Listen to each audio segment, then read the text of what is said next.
हमारे साथ मौजूद हैं हमारे दो खास मेहमान, मनी ट्री के को फाउंडर सिद्धार्थ शर्मा सर और इंटेलिसिस वेंचर्स के founder and commodity expert Amit Suresh Jain sir. Sir, आप दोनों का बहुत बहुत स्वागत है आज के शो में। Thank you so much. Good afternoon. चलिए चर्चा शुरू करते हैं। एक बार देख लेते हैं कि करंट भाव वैसे यहाँ पर क्या चल रहे हैं। अगर गोल्ड की बात करें, सिल्वर की बात करें तो लगातार इसमें तेजी देखने को मिल रही है। आज जो है गोल्ड के भाव की बात करें 1,51,000 का स्तर ये पार कर गया है। करीब करीब एमसीएक्स पर यहाँ पर 1.5% की तेजी देखने को मिली है।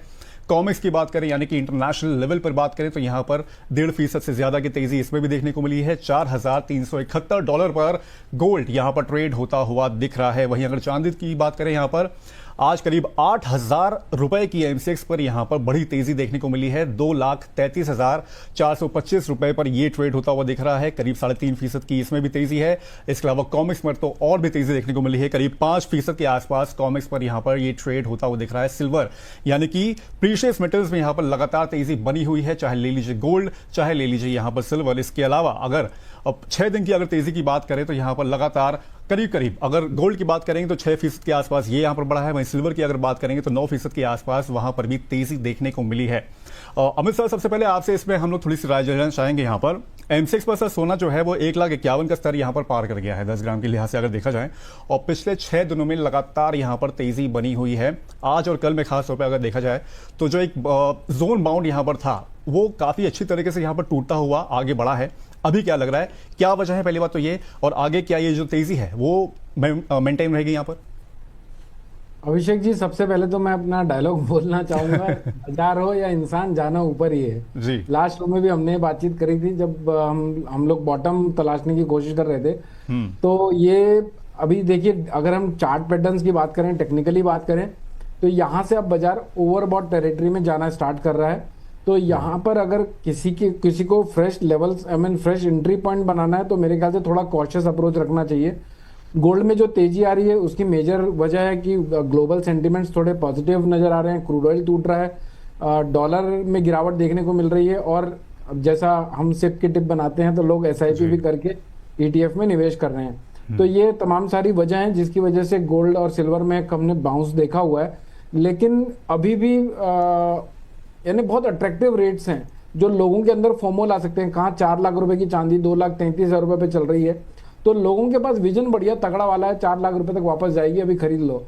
और बाजार टेक्निकली भी ओवरबॉट टेरिटरी में जा रहे हैं, तो यहाँ से थोड़ी कॉशियस अप्रोच रखनी चाहिए। अगर किसी ने शॉर्ट टर्म के लिहाज से लिया था, उसको 4-5% का गेन मिल रहा है, तो एक बार मेरे ख्याल से मुनाफा वसूली कर लेनी चाहिए। अभिषेक जी, मतलब प्रॉफिट बुकिंग यहां पर कर सकते हैं क्योंकि अच्छे जोन्स में यहां पर अभी गोल्ड जो है यहां पर बढ़ गया है। इनफैक्ट सिल्वर की भी बात करें वहां पर भी तेजी देखने को मिल रही है। तो फिर अमित सर का यहां पर कहना है हल्की सी प्रॉफिट बुकिंग यहां पर करके चल सकते हैं। सिद्धार्थ सर, आपको क्या लगता है इनकेस अगर इन्वेस्टर्स के लिहाज से यहां पर देखा जाए तो उनको इनकेस अगर यहां पर लमसम निवेश करना हो ईटीएफ के जरिए, गोल्ड फंड के जरिए यहां पर, तो क्या यहां पर सही मौका है अभी करने का?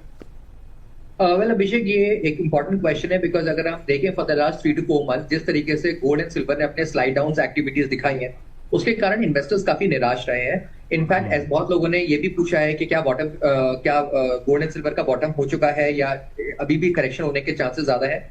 तो मुझे लगता है जिस तरीके से डॉलर इंडेक्स अपना 100 के आसपास ट्रेड कर रहा है और इस समय मूव ज्यादा नहीं कर रहा है ऊपर, and at the same time जो कमोडिटी के जो प्राइसेस है, specially the crude oil prices, वो नीचे आए, उसके कारण काफी सारे जो कमोडिटीज हैं इंक्लूडिंग गोल्ड एंड सिल्वर, उनके उसमें एक तेजी देखी गई है।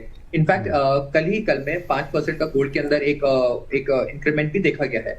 Now the point is very simple कि जिस इन्वेस्टर्स ने अपने इन्वेस्टमेंट्स ऑलरेडी किए हुए हैं गोल्ड एंड सिल्वर में, तो मैंने उनको हर बार यही एक सजेशन दिया था that they should always and always stay invested in commodities like gold and silver at least for time being.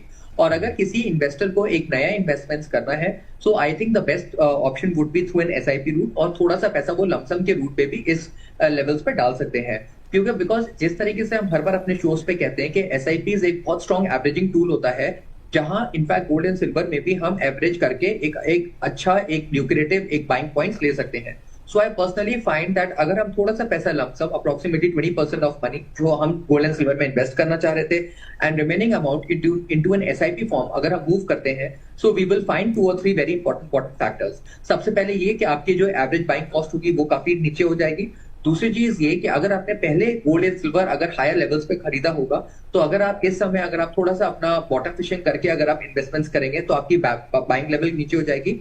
और जिस तरीके से प्रोजेक्शंस वर्ल्ड गोल्ड काउंसिल के भी आ रहे हैं दैट गोल्ड एंड सिल्वर एक बेटर परफॉर्मेंस देगी इन टाइम्स टू कम, तो मुझे लगता है कि जियोपॉलिटिकल क्राइसिस के ईज आउट होने से it will also be an important sense कि जो गोल्ड एंड सिल्वर में जो एक बेयर मिनिमल लेवल ऑफ जो ग्रोथ है वो दोबारा देखने को मिल सकती है। So Abhishek, coming back to the point, I think ये एक स्ट्रेटेजिक लेवल्स हो सकते हैं जहां इन्वेस्टर्स इन्वेस्ट कर सकते हैं, अपने पैसे को बढ़ा सकते हैं। और गोल्ड एंड सिल्वर जिस तरीके से हेज के लिए रखा जाता था against the portfolios, against inflation, उनको अच्छी तरीके से उसको भी यूटिलाइज कर सकते हैं। कई सारे सवालों का सर जवाब आपने एक ही यहाँ पर जवाब में एक तरह से दे दिया अगर देखा जाए तो उसको। खैर चलिए, यहाँ पर एक बार गोल्ड ETF की यहाँ पर चर्चा हुई तो ये बात देख लेते हैं कि वर्ल्ड गोल्ड काउंसिल की ओर से जो यहाँ पर आंकड़े पेश किए गए हैं वो क्या यहाँ पर कह रहे हैं। अगर भारतीय गोल्ड ETFs की होल्डिंग यहाँ पर देखें तो ये मंथ ऑन मंथ बेसिस पर बढ़ी है। 118.7 टन के आसपास जून में होल्डिंग थी, जो कि जुलाई में बढ़कर 119.8 टन हो गई, यानी कि 1 टन से ज्यादा यहां पर भारतीय गोल्ड ETFs की होल्डिंग बढ़ती हुई दिख रही है। वहीं अगर वैश्विक लेवल पर देखें तो वहां पर करीब 24 टन की यहां पर होल्डिंग बढ़ती हुई दिख रही है। जून में 4044 टन के आसपास यहां पर होल्डिंग थी गोल्ड ETFs की। वैश्विक लेवल की यहां पर बात हो रही है, जो कि बढ़कर जुलाई में 4068 टन के आसपास यहां पर पहुंच गई है अगर देखा जाए तो, यानी कि मंथ ऑन मंथ बेसिस पे हल्की सी यहां पर बढ़त है। हालांकि थोड़ा सा पहले अमित सर अगर पहले जाए हम लोग तो फिर थोड़ा सा आउटफ्लो वैश्विक लेवल पे देखने को मिल रहा था। और जहां तक कि अगर मैं जून की बात करूं तो वहां पर क्या हो रहा था कि भारतीय जो ETF होल्डिंग थी वो थोड़ी सी बड़ी थी, लेकिन वर्ल्ड लेवल पे थोड़ी सी गिरावट देखने को मिली थी। और वर्ल्ड लेवल पे भी यहां पर अगर देखा जाए तो यहां पर बढ़ोतरी देखने को मिल रही है। सर क्या इंडिकेशन लग रहे हैं, क्या वजह लग रही है इसके पीछे, और क्या लग रहा है कि सेफ हेवन बाइंग की वजह से यहां पर एक तरह से ये बाइंग की गई है वर्ल्ड लेवल पे, या फिर कोई और आपको मजबूत फंडामेंटल लग रहे हैं? नहीं, देखिए, अनसर्टेन माहौल इतना ज्यादा है ट्रम्प साहब की वजह से कि सेंट्रल बैंक्स हो या फिर रिटेल इन्वेस्टर्स हो, सबको कहीं ना कहीं अपने पोर्टफोलियोज को हेज करना है। और यही एक मेजर वजह है जो ट्रम्प साहब को, अभी ट्रम्प साहब तो इनफैक्ट वॉर करने के बाद भी गोल्ड सिल्वर को गिरा दिए, क्योंकि अब इस बार दूसरे फैक्टर्स ड्राइव कर रहे थे, क्रूड ऑयल डॉलर को ड्राइव कर रहा था। तो मुझे ऐसा लगता है कि ये ETF की बाइंग आ रही है, प्लस सेंट्रल बैंक्स बाय कर रहे हैं। और ओवरऑल अगर लॉन्ग टर्म के स्ट्रक्चर को देखें तो बाजार अभी भी टाइम करेक्शन में है, लेकिन 1-2 साल के टाइम करेक्शन के बाद बाजार ये आउट परफॉर्म ही करना है। तो अब ये 2-2.5 साल का फेज ऐसा नहीं कि सिर्फ हमारे लिए टाइम करेक्शन में है, ये वर्ल्ड वाइड हर कोई इसमें गोल्ड को एक्यूमुलेट करना चाहेगा।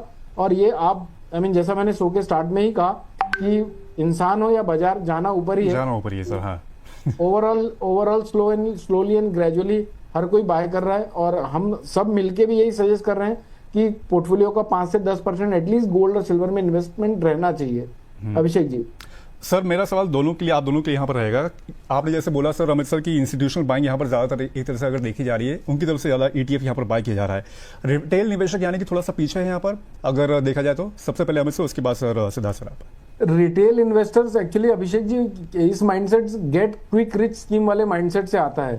तो जैसे ही बाजार गिरना चालू होते हैं, सोशल मीडिया, इंटरनेट में खबरें, अभी हमने इसी मंथ के स्टार्ट में एक रिपोर्ट और पब्लिश होते हुए देखी थी कि जहां पर डेथ क्रॉस पैटर्न की बनने की बात कर रही थी और गोल्ड वहां से और 20-30% गिरावट की बात कर रहा था। तो जब ऐसी रिपोर्ट्स आती हैं तो रिटेलर पैनिक हो जाता है, जो सेफ हेवन सोच के पोर्टफोलियो को हेज करने के हिसाब से गोल्ड सिल्वर में इन्वेस्टमेंट करता है। और फिर हम लोग भी मंदी मंदी की बातें करने लगते हैं, क्योंकि हमें भी टेक्निकली बाजार में गिरावट की संभावनाएं दिखती हैं। तो रिटेलर से मैच्योर्ड माइंडसेट से नहीं आता, और रिटेलर फिर जब नेगेटिव न्यूज ट्रिगर होती है, जैसे आज यहां से भी अगर गोल्ड 2-2.5% की गिरावट आज कल या अगले हफ्ते में दिखा देता है, तो रिटेलर फिर से अपना माल काटना चालू कर देगा।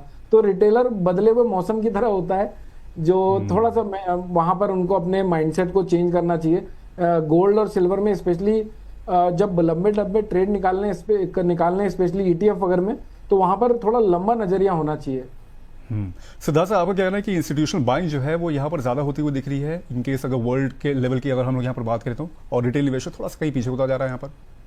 वेल डेफिनेटली इंस्टीट्यूशनल बाइंग जो है गोल्ड एंड सिल्वर में, ये ऑटोमेटिकली तब से बहुत स्टार्ट हो गई थी जब से डी डॉलराइजेशन की बात हो रही थी। गोल्ड को एज अ सेफ हेवन की तरफ मानी जा रहा था। एक जियोपॉलिटिकल अनसर्टेनिटी और इंस्टेबिलिटी के कारण जो है बहुत सारी कंट्रीज गोल्ड को, सिल्वर को अपने वॉल्स के अंदर इसलिए रखना चाहते थे सो दैट अगर कल को कोई डॉलर को लेकर कोई प्रॉब्लम आए या डॉलर इंडेक्स अगर एक इमीडिएटली डाउनफॉल दिखाए, तो उनके पास gold as a hard currency के तौर पे वो रख सकते हैं। And also at the same time अगर आप देखें कि जो बाइंग हो रही है गोल्ड एंड सिल्वर में, वो इसलिए भी हो रही है because of the very simple reason that इधर द कंट्रीज चाह रही हैं कि वो अपनी जो ट्रेड है वो लोकल करेंसी के अंदर करें, बार्टर्स के थ्रू करें, करेंसी स्वैप्स के थ्रू करें, डी डॉलराइजेशन करें।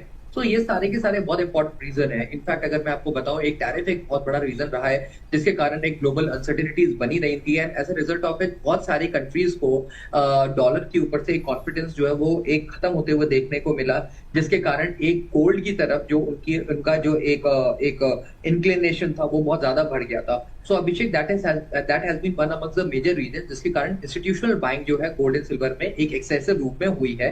स्पेशली अगर आप 2025-26 का डेटा देखें, दैट क्लियरली शोज के काफी सारी central banks of the world including Indian central bank, Chinese central bank, उन्होंने बहुत सारा पैसा जो है वो सिल्वर में इन्वेस्ट किया है। Now coming back to the point, जो एक रिटेल इन्वेस्टर्स है जिसका जो एक गेट रिच क्विक से बहुत बार अपने एक इस पर्सपेक्टिव पे जीता है, तो उस केस में उनको डेफिनेटली उनका जो एक स्ट्रैटेजी होती है वो ये होती है कि गोल्ड एंड सिल्वर से वो एकदम रिटर्न्स कमाए और उसके बाद वो प्रॉफिट बुक करके बाहर आ जाए। सो एट समटाइम्स ये स्ट्रैटेजी काम भी करती है, बट समटाइम्स ये बैकफायर भी कर जाती है। So Abhishek, coming back to the point, अगर मैं देखूं रिटेल इन्वेस्टर्स को, तो अभी भी उनका जो एक प्रोत्साहन है या उनका जो एक इंक्लिनेशन है टुवर्ड गोल्ड एंड सिल्वर वो बना हुआ है। ऑफ कोर्स वो दिवाली जो 2026 के आसपास जो होता एक स्थिति थी जहां पे आप गोल्ड एंड सिल्वर में एक एक्सेस रैली देख रहे थे, वैसा जो क्रेज है या यूफोरिया है हम वैसे नहीं देख सकते। बट स्टिल यस, पोर्टफोलियोज को हेज करने के लिए इन्वेस्टर्स आज भी गोल्ड एंड सिल्वर का या मेटल्स का यूज कर रहे हैं, so that they can actually hedge their portfolios against inflation, against the equity markets, and at the same time bring stability to the portfolios. So दोनों का जो पर्सपेक्टिव है, या वो इंस्टीट्यूशनल बायर्स का हो या रिटेल बायर्स का हो, वो दोनों अलग है। बट यस, ऑफकोर्स दोनों के केस में जो buying of gold and silver है वो कंटिन्यू है because of the very simple reason कि चाहे वो एक हिस्टोरिकल रीजन से हो, चाहे वो एक इंस्टीट्यूशनल रीजन से हो, चाहे वो एक जियोपॉलिटिकल रीजन से हो, gold and silver has always been the safe haven for both the institutional investors and the retail buyers. Amit sir, वैसे क्या लगता है कि ETF जो होल्डिंग है इंडिया के लिहाज से यहाँ पर देखा जाए तो लगातार बढ़ रही है, मंथ और मंथ बेसिस पे हम लोग देख रहे हैं यहाँ पर। इन केस अगर यही ट्रेंड आगे भी कंटिन्यू रहता है तो क्या लग रहा है कि सोने के जो रेट्स हैं वो थोड़े से और MCX पर यहाँ पर और बढ़ते हुए दिख सकते हैं? थोड़े से जो लास्ट लेवल था, जो हाई था 1,80,000 के आसपास का, क्या वहां पर जाते हुए दिख रहे हैं आपको? नहीं अभिषेक जी, इसको ना step by step he cross करना पड़ेगा। और एक्चुअली ये होल्डिंग बढ़ती जाती है तो अल्टीमेटली हमें हमारी इकोनॉमिक को ही प्रॉब्लम आने वाली है, क्योंकि अभी मोदी साहब ने भी 10 मई को आई गेस उन्होंने अनाउंस किया था, रिक्वेस्ट की थी कि भाई गोल्ड सिल्वर मत खरीदो, कम खरीदो। उस दिन कम खरीदो। उस दिन का भाव 1,64,000 रुपए था, 1,62,000 रुपए के आसपास का था, आज 1,51,000 रुपए पे खड़ा हुआ है। तो इसको आउट परफॉर्म करने के लिए अभिषेक जी सबसे महत्वपूर्ण लेवल है 1,56,200 का। 1,56,200 के ऊपर अगर गोल्ड निकलता है तब हम इसको 1,61, 1,62 तक बढ़ता हुआ देख सकते हैं। अभी 1,51 पे चल रहा है। यहाँ से देखिए, अगर किसी को बाय करना है, किसी को लगता है कि गोल्ड में मेरी रैली मिस हो चुकी है या फिर बॉटम छूट चुकी है, तो मैं एक एंट्री पॉइंट बता देता हूँ। यहाँ से 2-2.5% का करेक्शन इजीली पॉसिबल है। 1,48,000 के आसपास का भाव मिलता है तो वहां पर एक बार एंट्री प्लान कर सकते हैं। लेकिन ध्यान रहे 1,47,000 रुपए के नीचे नहीं जाना चाहिए। जब तक 1,47,000 के लिए इंटेक्ट है बाजार, तब तक शॉर्ट टर्म में बुलिश रहेगा। मीडियम टर्म में ऑलरेडी टाइम करेक्शन में बाजार है, साइडवेज है, और लॉन्ग टर्म में तो एनी विच वेज अगर बाजार 1.25 लाख भी आ जाएगा तो मैं बुलिश ही कहूंगा। तो अभिषेक जी 1,56,000 क्रॉस करने के बाद आप जो कह रहे थे कि 1,80,000 रुपए के भाव देखने को मिल सकते हैं क्या, तब हो सकता है मैं अपने प्रोस्पेक्ट टुवर्ड्स 1,70,000 और 80,000 के लिए बना लूं। हालांकि मुझे ऐसा लगता है 2027 तक 1,75,000 के ऊपर नहीं जाएगा। और यहाँ पर सर कहना है कि इन केस अगर 1,48,000 के आसपास यहाँ पर आए तो फिर वहां पर एंट्री कर सकते हैं, फ्रेश एंट्री यहाँ पर ले सकते हैं।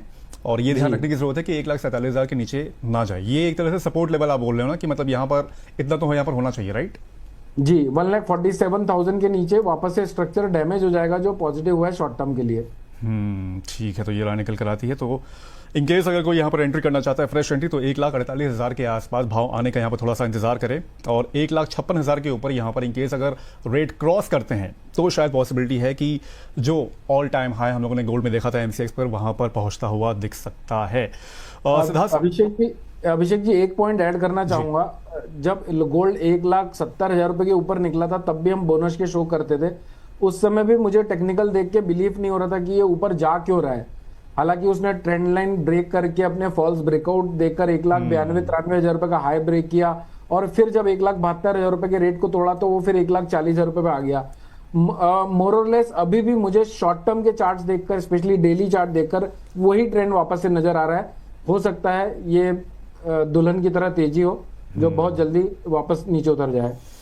ठीक है। इस बीच